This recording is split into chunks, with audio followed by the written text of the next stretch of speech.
Now we've sort of outlined a whole set of classes of antibiotics. We got the beta-lactams, the aminoglycosides, the fluoroquinolones, for better or worse, and then detergent, polymyxins. How often do we see Pseudomonas resistant to all of these? Resistant to all of them as in extensively drug resistant? And by the way, we ought to at least get the definition down. Nothing is 100% necessarily, but the MICs are really high. So let's just say that we'll call it resistance. Yeah, so again, luckily we don't commonly see pan-drug resistance to all of those agents, and we actually have some new agents that might play a role in that situation. We're going to get to those. I know, I'm foreshadowing, that's what I like to call that. But we do see patients. I would say it's infrequent. One of the things that's important to note with the beta-lactams, and I think that's an important kind of lesson to understand, is that we're used to dealing in the world of carbapenemases and beta-lactamases, but for beta-lactam resistance in Pseudomonas, it's much more complicated. Sure, there are some beta-lactamases, but the different mechanisms of resistance will hit different beta-lactams to different degrees. So you can have carbapenem-resistant, but zosin-susceptible, and so on and so forth. And so it is rare, I would say, that you completely lose all of those options, but it does occur. But multi-drug resistant is the norm. But again, there is a caveat to that. If you ask clinicians, I think in ICUs, if there is a bacteria that's resistant to everything that's available, which one would it be in your ICU? In many cases, you'll hear it will be a Pseudomonas. Yeah. And even though it's not very common, it exists. But the problem is that if the Pseudomonas is only susceptible to an aminoglycoside, it's not treatable by an aminoglycoside monotherapy. So it's practically resistant to everything.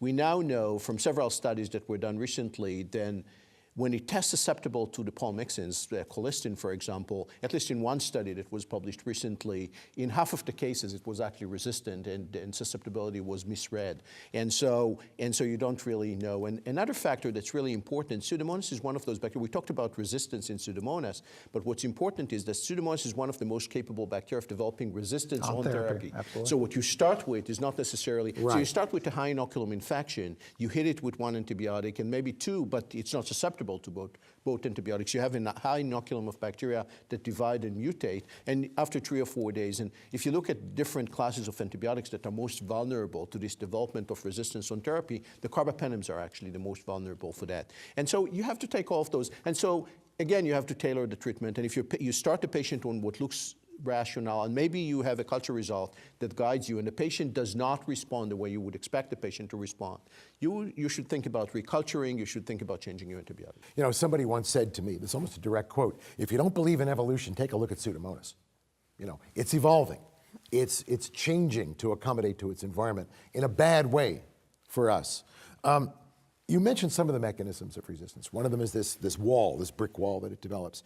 What else does it do to become resistant to antibiotics? It does many different things, but the 3 different mechanisms that are perhaps the most substantial ones quantitatively are its ability to produce enzymes that break the antibiotics, so mostly beta-lactamases, but also aminoglycoside hydrolyzing or breaking enzymes. Okay.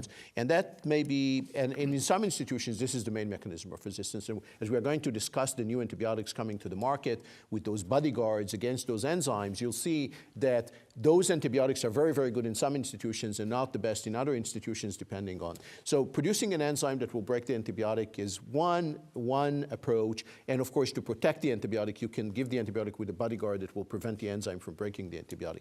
Another mechanism is efflux. It allows the antibiotic to come in, but it pumps it out, and particularly carbapenems particularly meropenem is susceptible to that. And then one of the main mechanisms of resistance is the fact that Pseudomonas is this fluffy additional external membrane that gram-negatives have, and it doesn't allow antibiotics to go in by downregulating the genes that encode for those channel proteins, and the carbapenems, again, are very susceptible to those.